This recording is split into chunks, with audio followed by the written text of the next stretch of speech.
الحمد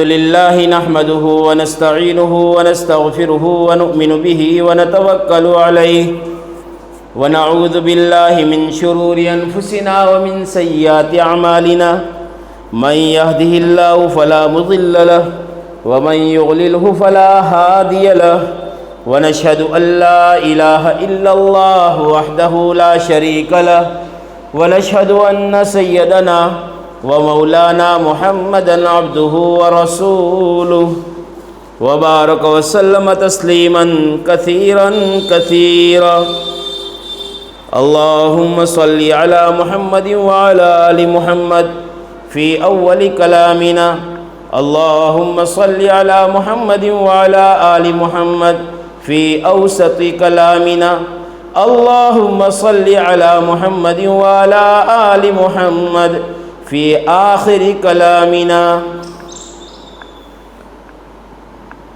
فأعوذ بالله من الشيطان الرجيم بسم الله الرحمن الرحيم تبارك الذي بيده الملك وهو على كل شيء قدير الذي خلق الموت والحياة ليبلوكم أيكم أحسن عملا وهو العزيز الغفور الرحيم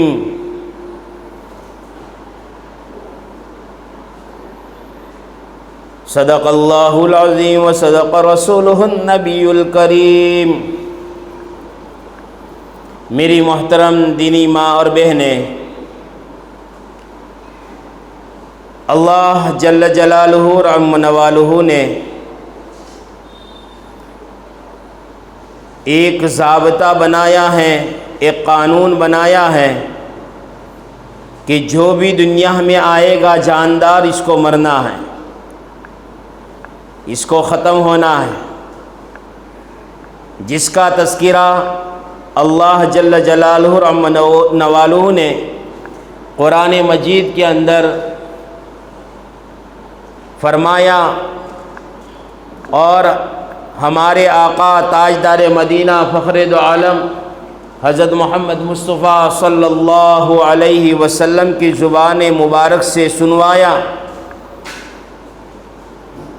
آپ نے صحابہ کو سنایا، صحابہ نے تابعین، تابعین نے تبع تابعین، اولیاء اللہ، اسی طرح قیامت تک آنے والے انسان اس آیت کریمہ کو جو اللہ کا حکم ہے، جس کے اندر اللہ نے موت کا تذکرہ کیا ہے، وہ سنتے چلے جائیں گے۔ اللہ نے فرمایا کل نفس ذائقۃ الموت،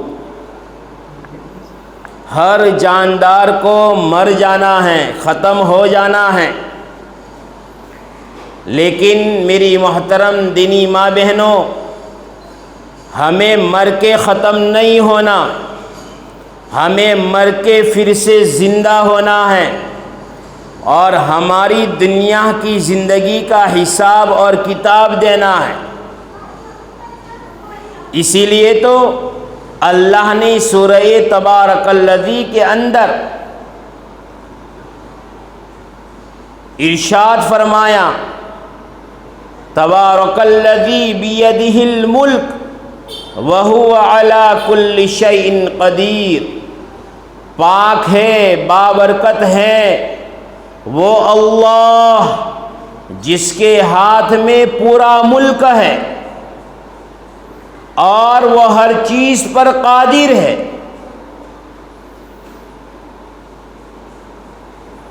کہ زندگی اور موت کے فیصلے اس کے ہاتھ میں ہیں، عزت اور ذلت کے فیصلے اس کے قبضے میں ہیں، کامیابی اور ناکامی اس کے یہاں سے ملتی ہے، شفا اور بیماری کے فیصلے وہاں سے ہوتے ہیں، غریبی اور مالداری کے فیصلے بھی وہاں سے ہوتے ہیں۔ ہر چیز اس کے قبضہ قدرت میں ہے، ہر چیز پر وہ قادر مطلق ہے، پوری قدرت اس کو حاصل ہے۔ پھر آگے فرمایا الذی خلق الموت والحیات، جس نے موت کو بنایا اور زندگی کو بنایا۔ موت کو پیدا کیا، زندگی کو پیدا کیا، لیبلوکم احسن عملا، تاکہ وہ دیکھ لے کون عمل کر کے آیا ہے، کون اچھا عمل کر کے آیا ہے۔ تو پتہ چلا کہ زندگی کے بعد موت ہے، اور موت کے بعد ایک دوسری زندگی ہے جس کے اندر اللہ جل جلالہ اور عم نوالہ انسانوں کے اعمال کو دیکھیں گے۔ اچھے عمل کرنے والوں کو اچھا بدلہ دیا جائے گا، برا عمل کرنے والوں کو برے بدلے سے سزا دی جائے گی۔ یہ بات طے ہے، یہ اللہ نے اپنا قانون بنا رکھا ہے، اور اللہ جس کے لیے چاہیں گے اس کو معاف کر دیں گے۔ تو پتہ یہ چلا کہ دنیا کی زندگی جو ہمیں ملی ہے وہ گزارنے کے لیے نہیں ملی، وہ بنانے کے لیے ملی ہے۔ اور زندگی بنتی ہے ایمان کی محنت سے، اعمال صالحہ سے زندگیاں بنتی ہے۔ ایک ہے زندگی گزارو، جیسے پرندے اپنی زندگی گزارتے ہیں، صبح کو اپنے گھونسلے سے نکلتے ہیں، شام کو اپنے گھونسلوں کی طرف لوٹ جاتے ہیں۔ چرندے اپنی زندگی گزارتے ہیں، چوپائے اپنی زندگی گزارتے ہیں، کیڑے مکوڑے اپنی زندگی گزارتے ہیں، چار پیر والے جانور وہ بھی اپنی زندگی گزارتے ہیں، سانپ اور بچھو بھی اپنی زندگی گزارتے ہیں، وہ بھی اپنے بچوں کی فکر کرتے ہیں، وہ بھی اپنے بچوں کو ٹھنڈی سے بچانے کا سامان اپنے بچوں کے لیے تیار کرتے ہیں، گرمی سے ان کو بچانے کی کوشش کرتے ہیں، اور وہ بھی ان کے کھانے پینے کی فکر کرتے ہیں۔ کہاں یہ زندگی گزارنا ہے؟ زندگی بنانا تو یہ ہے کہ میری آخرت بن جاوے، میری قبر بن جاوے، میری حشر بن جاوے، میں پل صراط پر سے پار ہو جاؤں، اور یہاں تک کہ میری جنت بن جاوے، اور جنت میں جانے کا فیصلہ اللہ کر دے، وہاں تک کی تیاری کرنا، اس کا نام ہے زندگی کا بنانا۔ جانور کے اندر بھی اللہ نے سمجھ رکھی ہے۔ آپ جانور کو روٹی کا ٹکڑا بتائیں گے، وہ آپ کے قریب آئے گا، اور آپ اس کو ڈنڈا اور لکڑی بتائیں گے، وہ دور چلا جائے گا۔ وہ سمجھتا ہے یہ روٹی کا ٹکڑا کھانے کے لیے ہے، اور یہ ڈنڈا پیٹھ پر مارنے کے لیے ہے۔ جانور بھی سمجھتا ہے، لیکن اس سے زیادہ سمجھ اللہ نے انسانوں کو دی ہے، تاکہ انسان اپنی بری اور اچھی زندگی کا فیصلہ خود کرے، اپنی دنیا اور آخرت کے بنانے کا فیصلہ خود کرے، اپنی قبر کو جنت کا باغ اور جہنم کا گڑھا بنانے کا فیصلہ خود کرے۔ اللہ نے یہ سمجھ اس کے لیے دی ہے۔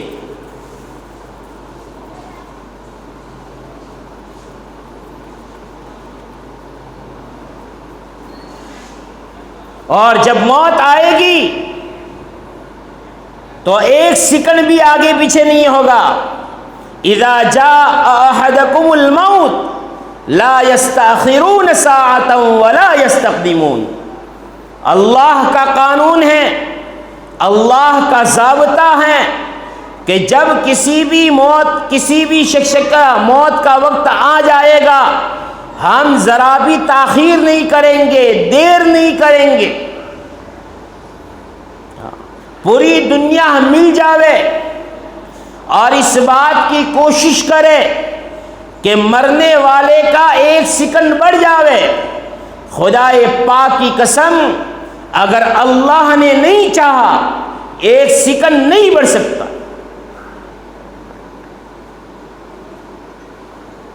وہ تو اسی وقت میں اللہ کا پیارا ہوگا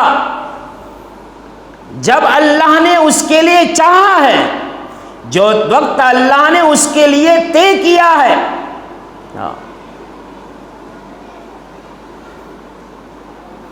اور اگر جس کے لیے اللہ نے نہیں چاہے وہ بے ہوش ہو جاوے 1 دن 2 دن 4 دن 5 دن، لیکن اس کی موت کا وقت نہیں آیا، اللہ نے ملک الموت کو حکم نہیں دیا، اور پوری دنیا مل کر کے اس کو مارنا چاہے تو وہ مر نہیں سکتا۔ اس لیے کہ اللہ نے اس کے مرنے کا فیصلہ نہیں کیا۔ جس اللہ کے قبضے میں ساری چیزیں ہیں، اس اللہ کو پہچاننے کا نام ایمان ہے۔ جس کلمے کو ہم پڑھتے ہیں، لا الہ الا اللہ محمد الرسول اللہ صلی اللہ علیہ وسلم، یہ کلمہ ہمیں کیا کہتا ہے؟ یہ کلمہ ہم سے بہت کچھ کہتا ہے۔ سب سے پہلے تو یہ کلمہ ہمیں آواز دیتا ہے، او پڑھنے والے اپنے دل کو صاف کر لے، غیر کا یقین نکال دے، دوسروں سے ہونے کا یقین نکال دے۔ اگر کرنے والی ذات کوئی ہے الا اللہ، اللہ ہے، اللہ کے سوا نہ کسی سے کچھ ہوتا ہے، نہ کسی نے کچھ کیا ہے، نہ کسی سے کچھ ہوگا، یہ فیصلہ ہے۔ اور اگر تو کامیابی چاہتا ہے، دنیا میں بھی راحت اور سکون والی زندگی چاہتا ہے، عزت والی زندگی چاہتا ہے، اور مرنے کے بعد بھی عزتوں کے فیصلے کروانا چاہتا ہے، رب کی رضا اگر تو چاہتا ہے، نبی کی رضا اگر تو چاہتا ہے، تو یاد کر لے نبی کی زندگی میں زندگی گزارنے کے جو طریقے نبی نے بتائے ہیں، اس پر زندگی گزارنے میں کامیابی ہے۔ آج میں اور آپ میری پیاری بہنوں اپنی زندگی میں غور و فکر کرو اور سوچو کہ میرا پینا، میرا کھانا، میرا چلنا، میرا بیٹھنا، میرا بات کرنا، میرے کپڑوں کا پہننا، یہ سارا نبی نے جیسا بتایا تھا ویسا ہے کہ نہیں ہے؟ اگر ہے تو اللہ کا شکر ہے، اور اگر نہیں ہے تو چوکنا ہونے کی ضرورت ہے، ہوش میں آنے کی ضرورت ہے۔ پتنگ کتنی ہی دور چلی جاوے، لیکن اس کا تاگا، اس کا دورہ پتنگ اڑانے والے کے ہاتھ میں ہوتا ہے۔ جب وہ چاہتا ہے اس کو اوپر سے نیچے لا کے رکھ دیتا ہے۔ یاد رکھو میری پیاری بہنوں، ہماری موت کا تاگا ملک الموت کے ہاتھ میں ہے، حکم اللہ کا ہوگا، وہ تاگا کھینچا جائے گا، ہم منو من مٹی کے نیچے جا کے سو جائیں گے۔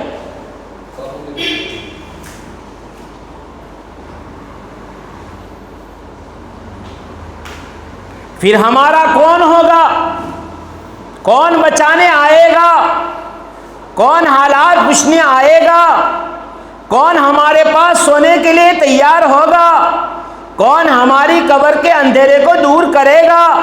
کون ہمارے قبر کے اندر چراغ لگائے گا؟ کون ہمارے پاس تسلی کی بیٹھ کر بات کرے گا؟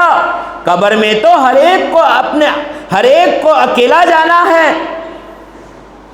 اسی لیے تو روزانہ قبر اعلان کرتی ہے، میں تنہائی کا گھر ہوں، میں کیڑے مکوڑوں کا گھر ہوں، یہاں پر آنے والوں کے جوڑ الگ ہو جاتے ہیں، بولنے والی زبانوں پر کیڑے گھومتے ہیں، دیکھنے والی آنکھیں اندر سے نکل کر گر جاتی ہیں، اس میں کھڈے پڑ جاتے ہیں، پورا جسم ختم ہو جاتا ہے، میں اس کو کھا لیتی ہوں، اس کو ختم کر دیتی ہوں۔ اسی لیے تو بڑے بڑے صحابہ جنہوں نے اپنی اس دنیا کی آنکھوں سے جناب رسول اللہ صلی اللہ علیہ وسلم کو دیکھا، آپ کے چلنے کو دیکھا، آپ کے بیٹھنے کو دیکھا، آپ کے کھانا کھانے کے طریقے کو دیکھا، آپ کے پانی پینے کے طریقوں کو دیکھا، آپ کی مہر نبوت کو دیکھا، آپ کی زلفوں کو دیکھا، آپ کے منور چہرے کو دیکھا، آپ کے کپڑے اور لباس کو، چادروں کو دیکھا، آپ کے سفر کو بھی دیکھا، آپ کے حضر کو بھی بھی دیکھا میری محترم دینی ماں بہنیں، سارے کے سارے صحابہ اپنی موت کے بارے میں فکر مند تھے، کہیں موت کے وقت میں میرا کلمہ مجھ سے چھین نہ لیا جاوے، شیطان ملعون چھین نہ لے اور بغیر کلمے کی میری موت آئے گی، میں ناکام ہو جاؤں گا۔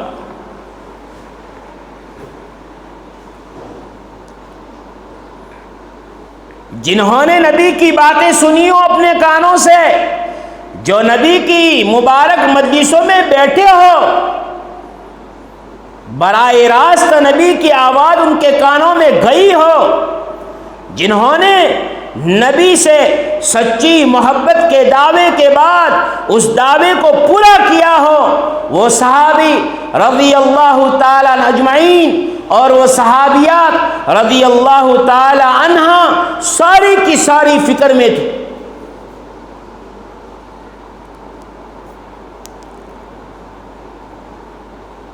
روزی کا مالک اللہ ہے، کھانا کھلانے والا اللہ ہے، پانی پلانے والا اللہ ہے۔ جب تک ہمارے پانی کا ایک قطرہ باقی رہے گا موت نہیں آ سکتی۔ کھانے کے اندر سے اگر ایک ٹکڑا بھی باقی رہ گیا روٹی کا یا چاول کا دانہ باقی رہ گیا، میری محترم دینی ماں بہنیں، موت نہیں آ سکتی۔ جب ہمیں ہمارا پورا رزق دیا جائے گا، ہماری پوری سانسیں ہو جائے گی اور ہمارا پورا پانی ہم پی لیں گے، اس کے بعد ہمیں موت آئے گی۔ اسی لیے کتابوں میں لکھا ہے،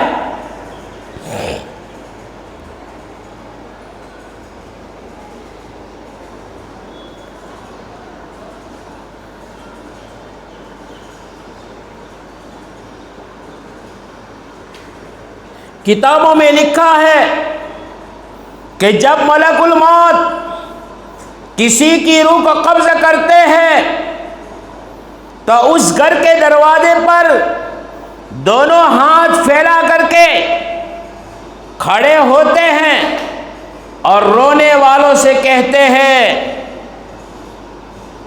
جب تک یہاں پر اس گھر میں ایک بھی جان باقی رہے گی میں آتا رہوں گا، لے کے جاتا رہوں گا، یہاں تک کہ کوئی باقی نہ رہے۔ رونا ہو تو اپنی ذاتوں پر روو، جانے والا چل بسا، اس کی آخرت کا سفر شروع ہو گیا، دنیا کا سفر ختم ہو گیا۔ اور سن لو، میں نے اس کے کھانے کے قطرے کو نہیں چھینا، پانی کے قطرے کو نہیں چھینا، کھانے کے لقمے کو نہیں چھینا، اس کی سانسیں جتنی تھی اس میں سے کوئی کمی نہیں کی، ساری سانسیں یہ لے کے مرا ہے، سارا کھانا کھا کے یہ گیا ہے اور سارا پانی پی کے یہ چلا ہے، میں نے اس میں کوئی کمی نہیں کی۔ میری محترم دینی ماں بہنوں، جب روزی کا مسئلہ اللہ کے ہاتھ میں ہے، روزی اللہ دیتے ہیں، تو کیوں ہم اللہ کے حکموں کو توڑ کر زندگی گزارتے ہیں؟ کیوں ہم اللہ کو بھول کر زندگی گزارتے ہیں؟ مسلمان کس کو کہا جاتا ہے؟ ایمان والا کس کو کہا جاتا ہے؟ قرآن مجید کے اندر اللہ جل جلالہ نے اور عم نوالہ نے مستقل صفات بیان کیے ہیں۔ ایمان والا ایسا ہوتا ہے، ایمان والا ایسا ہوتا ہے۔ آج ہم مسلمان تو ہیں لیکن نام کے مسلمان ہیں، جو اصل میں مسلمانیت ہونی چاہیے وہ ہمارے پاس نہیں ہے۔ میں مسلمان ہوں اور میرا پڑوسی مجھ سے تکلیف اٹھا رہا ہے، میں مسلمان ہوں اور میرے دل میں میرے بہنوں کی اور میرے بھائیوں کی نفرتیں پلی ہوئی ہیں، میں مسلمان ہوں اور میری زبانوں سے گالیاں نکل رہی ہیں اور میری اولادیں راستوں پر، چوراہوں پر، گھر کے سامنے ننگی ننگی ماں بہنوں کی گالیاں دے رہی ہے۔ میں مسلمان ہوں اور میری لڑکیاں چست کپڑے کو پہن رہی ہے، میں مسلمان ہوں اور میری لڑکیاں اپنے بالوں کو کھول کر اسکول اور کالجوں میں جا رہی ہے، تو تو وہ مسلمان کون سا مسلمان ہے؟ ایسے مسلمانیت پر اور ایسے مسلمان پر اللہ اور اللہ کے رسول کی پھٹکار ہے۔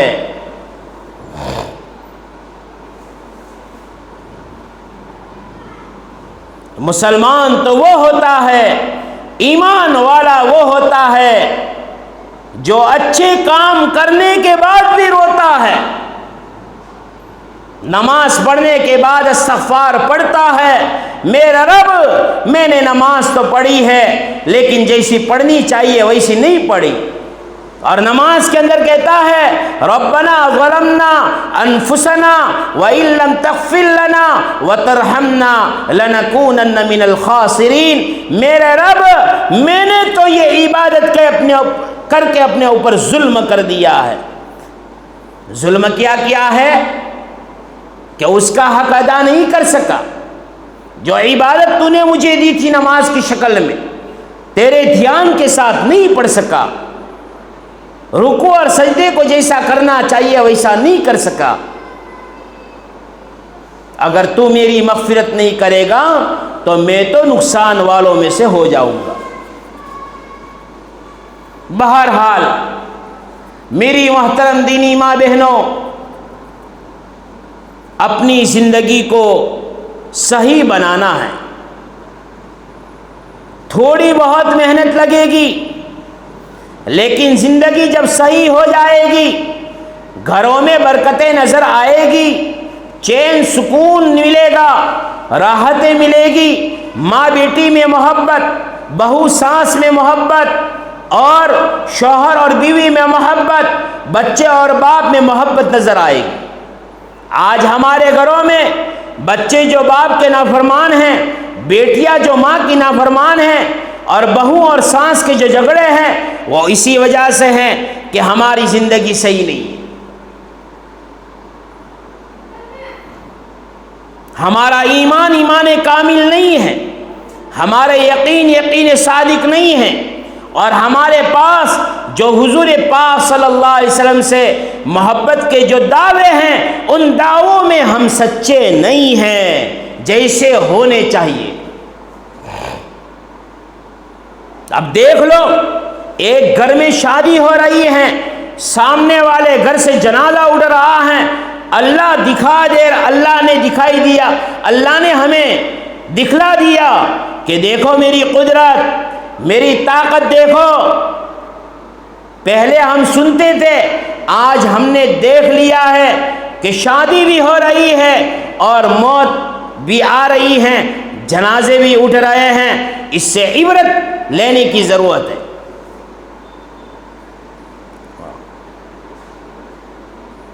اور جانے والے کیا لے کے جا رہے ہیں؟ ماں گئی تو ماں کیا لے کے گئی، باپ گیا تو باپ کیا لے کے گیا، بھائی گیا تو بھائی کیا لے کے گیا، بہن گئی تو بہن کیا لے کے گئی۔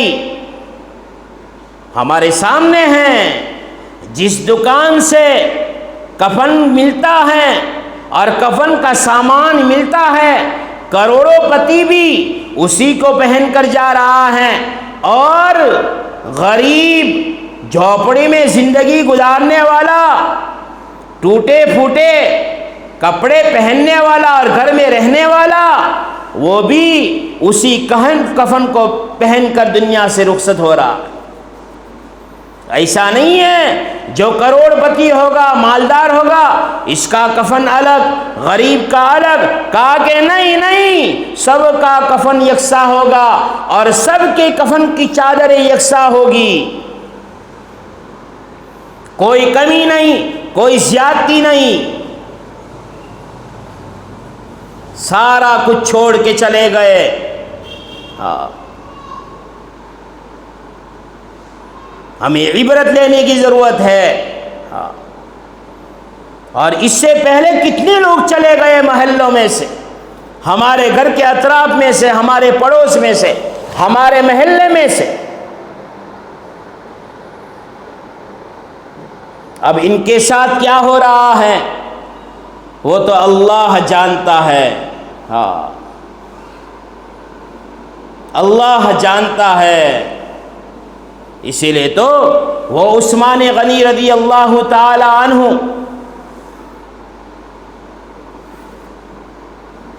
کہ آپ کی صاحبزادی یعنی جناب رسول اللہ صلی اللہ علیہ وسلم کی بیٹی آپ کے نکاح میں ہے،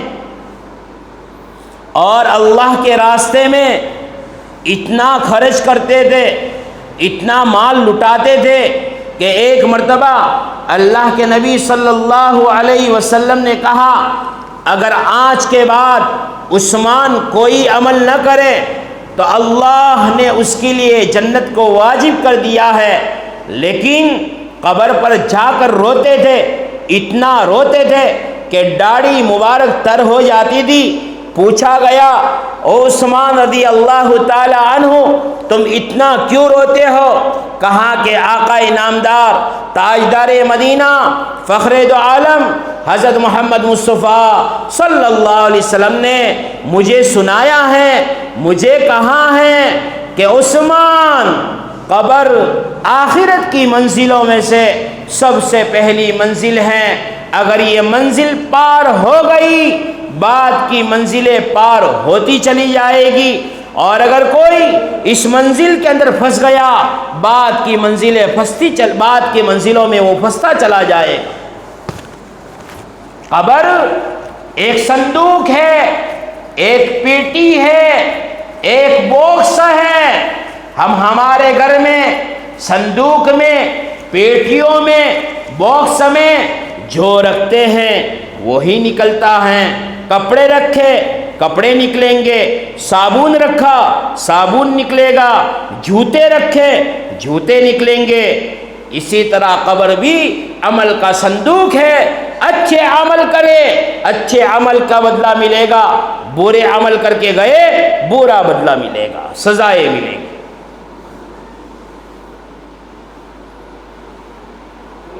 اپنے دلوں کو پاک اور صاف کرنے کی کوشش کریں، کسی کی کوئی نفرت نہ ہو دلوں میں۔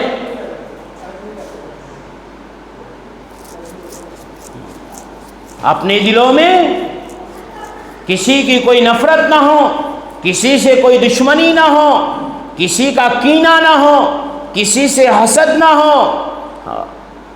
زندگی کو پاک اور صاف بنائیں۔ کیا لے کے جانا ہے؟ کم سے کم دل صاف لے کے جائیں گے، اس دل میں اللہ تو آ جائے گا، اس دل میں اللہ اور اللہ کے رسول کی محبت تو آ جائے گی۔ ایک صحابی رضی اللہ تعالی عنہ حضور پاک صلی اللہ علیہ وسلم کی مجلس مبارکہ کے آگے سے گئے، آپ نے فرمایا یہ جنتی ہے۔ ایک دوسرے صحابی ان کے پیچھے لگ گئے، کہاں کہ دیکھو کون سا عمل کرتے ہیں جس کی وجہ سے اللہ کے نبی صلی اللہ علیہ وسلم ان کو جنتی کہا ہے۔ گئے ان کے گھر کے مہمان بنے، دن کی زندگی رات کی زندگی دیکھی، کوئی دوسرا عمل نہیں۔ جاتے وقت پوچھا بھائی میں تو آپ کے پاس اس کے لیے آیا تھا اور آپ کا مہمان اس کے لیے بنا تھا کہ اللہ کے نبی صلی اللہ علیہ وسلم نے کہا تھا کہ یہ جنتی ہے، وہ جنتی ہونے کا کون سا عمل ہے مجھے بھی بتا دو۔ اس لیے کہ صحابہ نے دنیا کو بولا ہی نہیں تھا۔ ہاں دنیا میں رہتے تھے، بیوی کی فکر کرتے تھے، بچوں کی فکر کرتے تھے، سب کا حق ادا کرتے تھے، لیکن دنیا کی طرف دھیان نہیں دیا۔ آخرت کو بولا، آخرت کو سوچا، آخرت کو پڑھا اور آخرت کو سنا۔ ان کے سامنے قبر تھی، ان کے سامنے پل صراط کا راستہ تھا، ان کے سامنے حشر کا میدان تھا، ان کے سامنے اللہ کی رضا تھی، ان کے سامنے جنت کے انعامات تھے، ان کے سامنے جہنم کی سزائیں تھی۔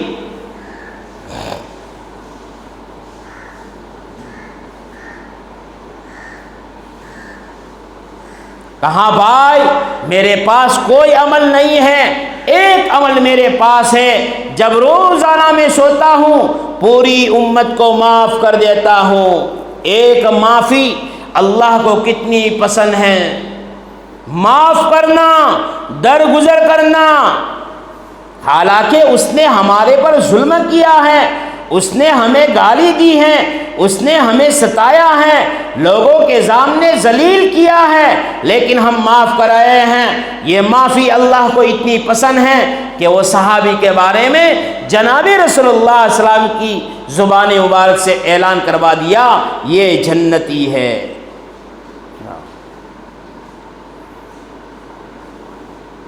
تنگ لباس کو چھوڑ دے وے، باریک لباسوں کو چھوڑ دے وے، ایسا لباس پہنے کہ بدن کا کوئی عضو نظر نہ آوے، پردوں کے بغیر گھر سے نکلنا چھوڑ دے وے، ورنہ کل قیامت کے دن جب عذاب دیے جائیں گے، او میری ماں بہنوں، اس عذاب کو ہم برداشت نہیں کر سکیں گے۔ بالوں سے لٹکایا جائے گا، جسموں کے اندر آنکڑے ڈالے جائیں گے۔ ہاں، خالی میں کہہ رہا ہوں، آپ سن رہے ہیں، لیکن جس کے ساتھ ہوگا وہ تو پکار پکار کے مر جائے گا، وہاں پر موت بھی نہیں ہوگی۔ ہاں، جہنمی موت کو مانگیں گے، موت آ جا، موت ہمیں آ جاوے، لیکن موت بھی نہیں ہوگی۔ اپنی آگے کی زندگی کو خوب دیکھے، جو جیسی کرنی ویسی برنی ہے، نہ مانے تو کر کے دیکھ، جنت بھی ہے جہنم بھی ہے، نہ مانے تو مر کے دیکھ۔ اسی لیے تو قرآن مجید کے اندر عورتوں کو گھر میں رہنے کا حکم دیا ہے، باہر کے کام مرد کریں گے اور گھر کے کام کاج عورت کرے گی۔ ارے نماز جیسا عمل جس کو اللہ کے نبی نے مومنوں کی معراج بتایا ہے، وہ نماز بھی اندھیرے میں کسی کونے میں پڑھنے کا حکم ہے، تاکہ کسی غیر محرم کی نظر کسی مومن عورت پر نہ پڑ جاوے۔ جب نماز جیسا عمل اندھیرے میں کونے میں پڑھنے کا حکم ہے، تو دوسری زندگی گزارنے کا کتنا بڑا حکم ہوگا، کیسے گزارنی؟ قرآن مجید کے اندر صاف صاف بتایا گیا ہے، حدیث مبارکہ کے اندر بتایا گیا۔ صحابہ کے زمانے میں ایسے تیار برقعے نہیں ملتے تھے، لیکن وہ صحابہ کی عورتیں بڑی بڑی اور جاڑی جاڑی چادروں سے اپنے سر کو اور اپنے تن کو ایسے چھپاتی تھی کہ بدن کا عضو نظر نہیں آتا تھا۔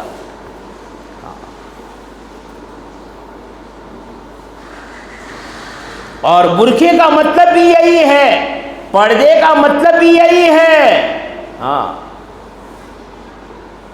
کہ بدن کا کوئی عضو نظر نہ آوے۔ بہت ساری ماں بہنیں کہتی ہے برقع کرنا ہے لیکن سانس گھٹاتا ہے، قبر میں جانے کے بعد سانس گھٹے گا تو کون بچانے کے لیے آئے گا؟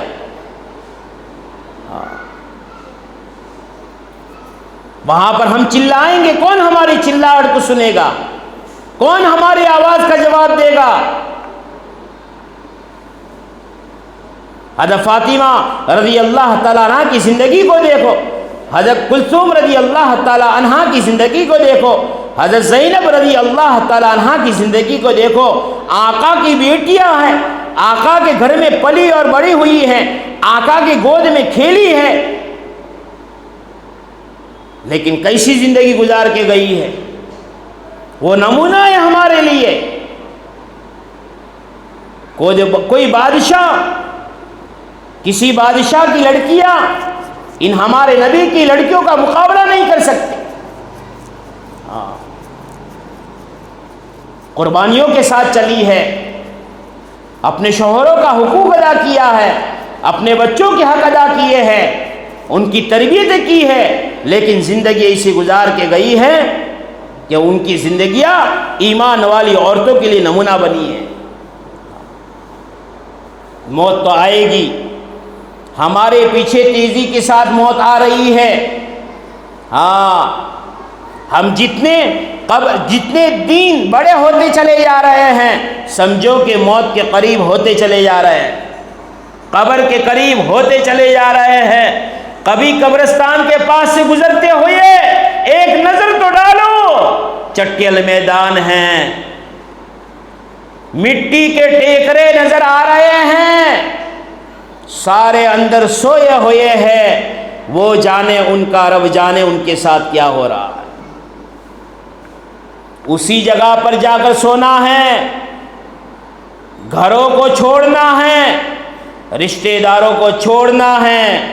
او میری محترم دینی ماں بہنوں، روزانہ قبر کو یاد کر لو، اپنی موت کو یاد کر لو، اپنی آخرت کو یاد کر لو، ورنہ ایک دن جانا ہی پڑے گا، چاہے ہم چاہے نہ چاہے۔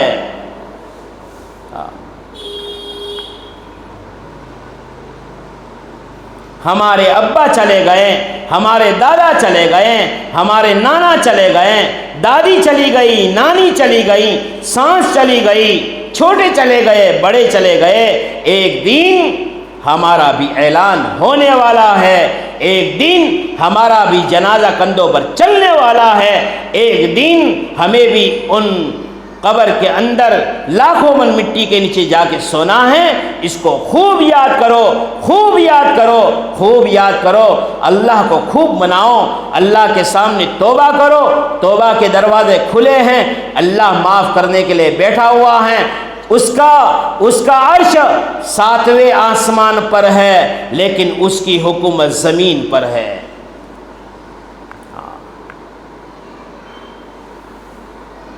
سنبھل سنبھل کے قدم رکھا جاوے، سوچ سوچ کے بولا جاوے، ورنہ مرنے کے بعد اللہ پوچھے گا تو میری بندی کے بارے میں کیا کہتی تھی، تو میرے بندی کے بارے میں کیا سوچتی تھی، اور تو نے میرے بندیوں کا حسد اور کینہ اور بغض عداوت تیرے دلوں میں پالا ہے۔ معاف کرنا سیکھو، درگزر کرنا سیکھو، محبت کے ساتھ زندگی گزارنا سیکھو، ہر ایک کی تعریفیں کرو، خالی ایسی غلط تعریفیں نہیں ہیں کہ سامنے آ جاوے تو تعریفیں کرے اور ذرا دور ہو جاوے تو برائیاں شروع کر دے وے، نا نا نا۔ اپنی نمازوں کو خشوع اور خضوع کے ساتھ پڑھنے کی کوشش کرو، سکون کے ساتھ، اور روزانہ اللہ سے دعا مانگنے کا وقت نکالو، اللہ کے سامنے روئیں گے، اللہ ہمارے دنیا اور آخرت کے کاموں کو بنائے گا۔ یہ ہاتھ ہمارے اللہ کے سامنے پھیلے اور یہ پیشانیاں ہماری اللہ کے سامنے، اللہ کے سامنے جھکے، بس اس کے علاوہ کسی کے سامنے نہ جھکے۔ اس کی فکر ہمیں کرنی ہے، اپنی اولادوں کی بھی تربیت کرے۔ میری محترم دینی ماں بہنیں، یہ اولاد امانت ہے ہمارے پاس، بہت بڑی ذمہ داری ہے ہمارے سروں پر، ان کو نیک بنانے کی کوشش کرے، محنت کرے، تربیتیں کرے، اللہ کی قدرت سمجھاوے، نبی صلی اللہ علیہ وسلم کی زندگی ان کے سامنے رکھے، اولیاء اللہ کے قصے ان کو سنائیں، صحابہ کی قربانیاں ان کے سامنے رکھیں، اور ہمارے محلے میں کوئی ایسا گھر نہ ہو جس کے اندر کوئی بے نمازی رہے۔ اگر ہمارے گھر میں ایک بھی بے نمازی ہے، سن لو اس گھر میں رحمتیں نہیں آ سکتی، اس گھر میں برکتیں نہیں آ سکتی، اس گھر میں راحت اور سکون والی زندگی گھر والوں کو نہیں مل سکتی۔ جب ایک نمازی کی نحوست 40 آگے پیچھے دائیں بائیں گھروں تک چلی جاتی ہے، جس گھر میں نمازی بے نمازی خود ہے، بیٹا بے نمازی ہے، باپ بے نمازی ہے، بیوی بے نمازی ہے، بیٹی بے نمازی ہے، فجر کی اذان ہو گئی ہے، سارے سوئے ہوئے ہیں، ان گھروں میں برکتیں کیسی آ سکتی ہے؟ اور یاد رکھو، مال کا زیادہ آنا یہ برکت کا نام نہیں ہے، برکت تو اس کا نام ہے جو رب ہمیں دے اس میں ہمارے کام پورے ہو جاوے۔ میری بہنوں، اپنے گھر کو سنبھال لو، اپنے شوہروں کے حقوق کو ادا کرو، اپنی اولادوں کی ذمہ داریاں سمجھو، اور اپنے گھر کو جنت کا گہوارہ بناؤ، ضرور بنے گا بنانے سے۔ اولادوں پر نگرانی رکھو، نگاہیں رکھو، اور اذان ہونے کے بعد کوئی ہمارے گھر میں سویا نہ ہو، سب کو اٹھا دو، سب کو نماز کی طرف دوڑاؤ۔ مرد مسجدوں میں جائیں، عورتیں گھروں میں مصلی پر کھڑی ہو جائیں۔ اور میری محترم دینی ماں بہنوں، ایسا ماحول بناؤ، بیٹی رو رہی ہے ایک کونے میں، بہو ایک کونے میں ہچکیاں لے رہی ہیں، بوڑھی ماں بھی اللہ کو پکار رہی ہیں، ایسا ماحول بناؤ کہ اللہ کی رحمت متوجہ ہو جاوے۔ اللہ ہم سے ناراض ہے، وہ روٹھا ہوا رب ہم سے راضی ہو جائیں، ہمیں سکون دے دے، ہمیں راحت دے دے، مسلمانوں کو عزتیں مل جاوے، مسلمانوں کو کامیابی مل جاوے۔ اس کے لیے اپنے رب کو منانا پڑے گا، اور منانے کے لیے اپنے رب کے سامنے رونا پڑے گا۔ اگر ہمارے رونے پر ہمارے رب نے ہمیں معاف کر لیا، یہ بہت بڑا سستا سودا ہے۔ اور اپنی دعاؤں میں اپنے مرحومین کو خوب یاد کرے، خوب یاد کرے۔ جانے والے محتاج بن کے گئے ہیں، ایک سبحان اللہ بھی نہیں کہہ سکتے۔ ہمارے پاس وقت ہے، نماز بھی پڑھ سکتے ہیں، ذکر بھی پڑھ سکتے ہیں۔ ارے گھر کے کام کاج کے ساتھ ذکر کرو، کام بھی ہو جائے گا، ذکر بھی ہو جائے گا۔ ہاں، وقت کو تقسیم کرو۔ ہمارے گھر میں اس وقت میں تعلیم ہوگی، اس وقت میں سارے قرآن پڑھیں گے، اس جیسے کھانے کا وقت طے ہوتا ہے، پکانے کا وقت طے ہوتا ہے۔ صفائی والی کو ہم بلاتے ہیں تو کہتے ہیں بھئی 9 سے 10 آ جانا، اس کے بعد نہیں۔ تو اللہ کی عبادت کے لیے بھی اپنے وقت کو تقسیم کرو۔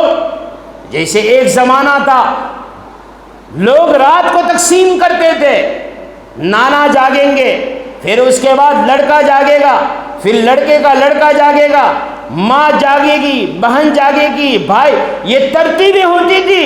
پوری رات گھر میں کوئی نہ کوئی عبادت کرنے والا ہوتا تھا۔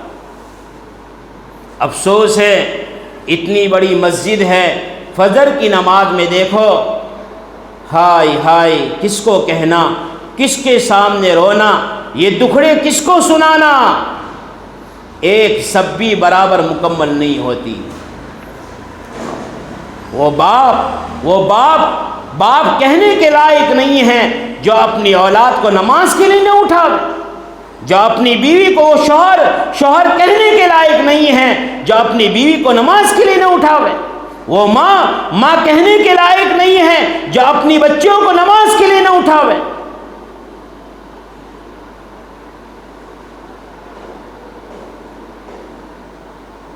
اسی لیے تو حدیث پاک کے اندر مارنے کا حکم ہے کہ اگر 10 سال کی عمر ہو جاوے نماز نہ پڑھے تو مارو ان کو۔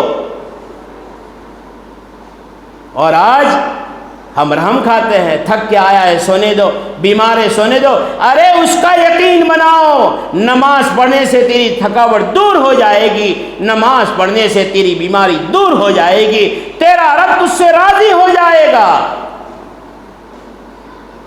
اس لیے میری محترم دینی ماں بہنوں، عزائم ارادے کر کے اٹھو آج تو، تاکہ مرحومہ کی قبر بھی نور سے منور ہو جاوے۔ ہم نے جتنی باتیں سنی ہیں، میں بھی عمل کروں، آپ بھی عمل کرو۔ ہمیں میرے گھر سے شروع کرو، آپ اپنے گھر میں شروع کرو۔ محلے کا ماحول بنے گا، ہر گھر میں نمازی ہوں گے، ہر گھر میں دین کے داعی ہوں گے، ہر گھر میں دین کے شہدائی ہوں گے، ہر گھر میں حافظ قرآن ہوں گے، ہر گھر میں عالم دین ہوں گے۔ دیکھو پھر ماحول کیسے بنتا ہے، اور اس ماحول کی مثالیں کہاں کہاں دی جائے گی۔ 5 وقت کی نماز کی پابندی ہمارے بڑے سے لے کر چھوٹے تک آ جاوے، اور صبح میں اشراق کی نماز سے پہلے کسی کو سونے مت دو، اس لیے کہ اشراق کی نماز کے وقت تک روزی تقسیم ہوتی ہے۔ اگر برکتیں چاہتے ہو، رحمتیں چاہتے ہو، وسعت والی روزی چاہتے ہو، زیادہ روزی چاہتے ہو، سب کو اٹھاؤ، کوئی ذکر کر رہا ہے، کوئی قرآن کی تلاوت کر رہا ہے، کوئی اللہ کو یاد کر رہا ہے۔ اگر سونا ہے تو اشراق کی نماز کے بعد سو جاؤ۔ اللہ تبارک تعالیٰ ہم سب کو ان باتوں پر عمل کرنے کی توفیق نصیب فرمائے اور مرحومہ کی پوری پوری مغفرت فرمائے۔ درود شریف پڑھ لو۔ اللہم صلی علی سیدنا مولانا محمد وعلی آل سیدنا مولانا محمد وبارک وسلم۔ ربنا آتنا فی الدنیا حسنہ وفی الآخرۃ حسنہ وقنا عذاب النار۔ ربنا لا تؤاخذنا ان نسینا واخطأنا۔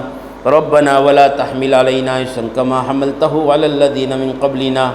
یا اللہ ہمارے گناہوں کو معاف فرما دے، ہمارے قصوروں سے درگزر کا معاملہ فرما دے، ہمارے بولنے کو اور سننے کو قبول فرما لے۔ جو باتیں تو نے اپنی قدرت سے کہنے کی توفیق عطا فرمائی، ہم سب کو اس پر عمل کرنے کی توفیق عطا فرما دے۔